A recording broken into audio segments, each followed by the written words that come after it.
The great hall erupted in chaos. Floating pumpkins bobbed nervously as hundreds of students screamed and pointed. In the midst of the panic, Harry grabbed Ron's arm, his voice tight. "Hermione? She doesn't know about the troll. She was in the girls' bathroom, upset about what you said earlier." Ron's face went pale. He hadn't meant for her to hear him. As they tried to slip away from the panicked crowd flowing towards the exit, a stern voice cut through the noise. "And where do you two think you're going?" It was Ron's older brother, Percy, his prefect badge gleaming self-importantly. "Back with the others. Dumbledore's orders are for all students to return to their dormitories." Immediately, he puffed out his chest, leaving no room for argument. No exceptions. Defeated, they were herded back to the Gryffindor common room. Trapped, Harry and Ron could only pace and worry, the fire crackling in the otherwise silent room. Every creak of the castle stones made them jump. Much later, the portrait hole swung open to reveal Professor McGonagall. Her face was grim. "The troll has been dealt with," she announced to the anxious students. Professor Snape subdued it. Miss Granger is unharmed. Her eyes found Harry and Ron, and her lips thinned with disapproval. 10 points from Gryffindor, each for causing a panic. The next morning, they saw Hermione in the corridor. She was walking with another girl, her head held high. As they passed, her eyes met theirs for a fraction of a second. There was no anger, just a cold, dismissive hurt. She looked away and kept walking, as if they were strangers. Without Hermione's brilliant mind, piecing together the mystery of Nicholas Flamel and the Philosopher's Stone was slow, frustrating work. Every book they opened in the library seemed to be in a different language or filled with useless information. "There has to be another way," Ron muttered, slamming a book shut and earning a fierce SSSSH from the librarian. They were certain of one thing. Professor Snape was trying to steal the stone. They just couldn't prove it. One evening, hiding behind a suit of armor, they saw him. Snape was cornering Professor Quirrell, his voice a low, menacing hiss. "You don't want me as your enemy, Quirrell." Quirrell stammered something they couldn't hear and hurried away, looking terrified. "That's it," Harry whispered, once Snape was gone. "He's threatening Quirrell. He's trying to force him to help get the stone." Ron nodded, his eyes wide. "We have to stop him. Tonight."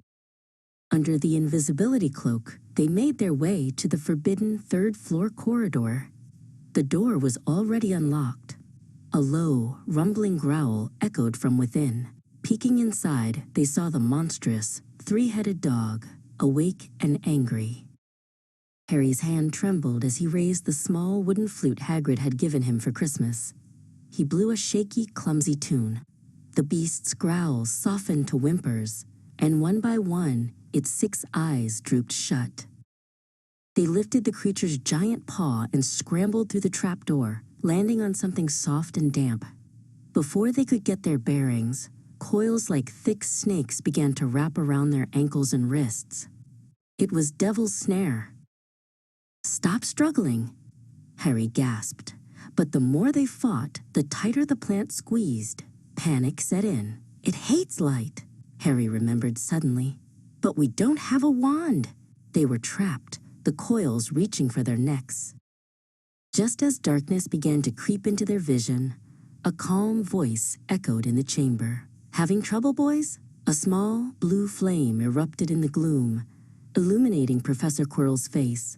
His turban was slightly askew. With a lazy flick of his wand, the Devil's Snare withered away from them. A cruel, unfamiliar smile played on Quirrell's lips. "Must I do everything myself?" he sighed. "It was me all along, not Snape," Quirrell chuckled as magical ropes shot from his wand, binding Harry and Ron tightly. "Snape was trying to stop me. He never trusted me. My master is waiting for the stone. He is very keen to meet you, Potter, but patience." He turned and walked calmly towards the next chamber, leaving them helpless in the dark. Such a disappointment, really. It took what felt like hours, but Ron, with his lanky limbs, managed to inch his hands close enough to the knot on Harry's ropes. With numb fingers, he finally worked it loose. They were bruised, exhausted, and terrified. They scrambled back through the trapdoor, past the sleeping dog, and ran. Their footsteps echoed through the silent, moonlit castle. They didn't shout for help, unsure of who they could possibly trust. They finally burst into the staff room and found Professor McGonagall, who was marking essays. "Professor," Harry gasped. "It's Quirrell. He has the stone." Her quill froze mid-air, and her face went white with shock. McGonagall was on her feet in an instant. "Stay here," she commanded, but they followed her anyway, racing back to the 3rd floor. They arrived with Dumbledore just in time to see the door to the final chamber slam shut. When Dumbledore finally blasted the door open, the chamber was empty. The Mirror of Erist stood alone in the center of the room. Quirrell and the Philosopher's Stone were gone. In the quiet of the hospital wing, Dumbledore sat beside Harry's bed. There were no cheers, no celebration. "You were very brave," the headmaster said softly. "But this is a grave loss. Lord Voldemort has the stone. The fight ahead has just become much, much harder." The end-of-year feast was a quiet, somber affair. The Great Hall was not decorated with the winning house's colors. Dumbledore gave a short, grave speech, and the students ate in near silence, a shared, unspoken fear of the darkness to come hanging over them all.